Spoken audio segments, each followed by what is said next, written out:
I've never agreed with psychiatry, ever.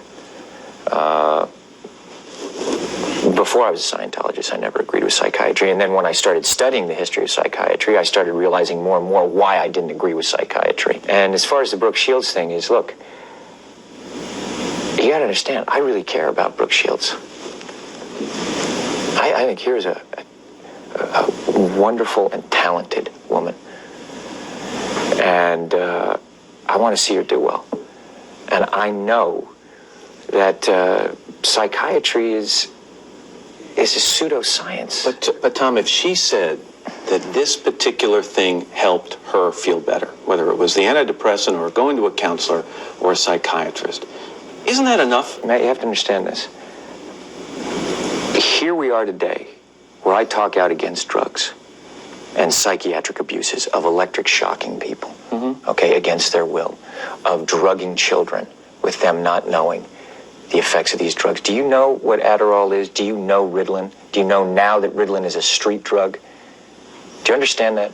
The difference is this was not against her will, though. Matt, but this wasn't against Brooke's will. Matt, I'm asking you a question. I understand there's abuse of all of these things. No, you see, here's the problem. You don't know the history of psychiatry. I do.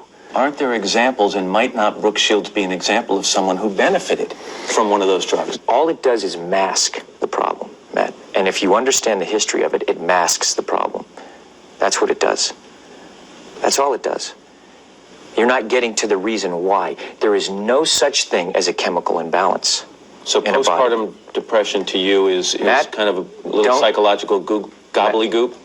No, I did not say that. I'm just asking, what would you call it? Matt, that is the now you're talking about two different things. But that's what she went on the antidepressant for. But what happens, the antidepressant, all it does is mask the problem. There's ways of vitamins and through exercise and various things. I'm not saying that that isn't real.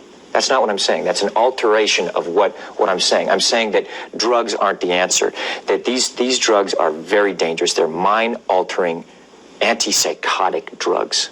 And there are ways of doing it without that so that we don't end up in a brave new world. The thing that I'm saying about Brooke is that there's misinformation, okay? And she doesn't understand the history of psychiatry. She doesn't understand in the same way that you don't understand it, man. But a little bit what you're saying, Tom, is you say you want people to do well, but you want them to do well by taking the road that you approve of, as opposed to a road that may work for them. No, I'm not. Well, if antidepressants work for Brooke Shields, why isn't that okay? I disagree with it. And I think that there's a higher and better quality of life. And I think that promoting, for me personally, see, you're saying, what, I can't discuss what I want to discuss? No, you absolutely can. But Matt, you're going in and saying that I can't discuss that. I'm only asking, isn't there a possibility that, do you examine the possibility that these things do work for some people? That yes, there are abuses, and yes, maybe they've gone too far in certain areas. Maybe there are too many kids on Ritalin. Maybe electric shock is... Too many kids on Ritalin, Matt. I'm just saying, but aren't there examples where it works? Matt, you're glib. You don't even know what Ritalin is. If you start talking about chemical imbalance, you have to evaluate and read the research papers on how they came up with these theories, Matt. Okay? That's what I've done.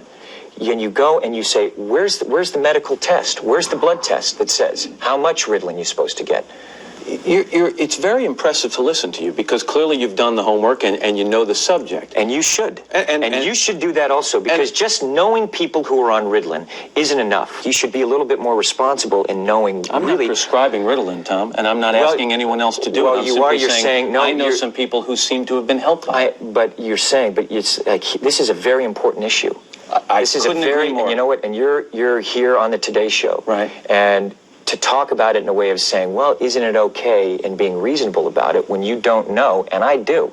I think that you should be a little bit more responsible in knowing what it is, because you communicate to people. But you're now telling me that your experiences with the people I know, which are zero, are more important than my experiences.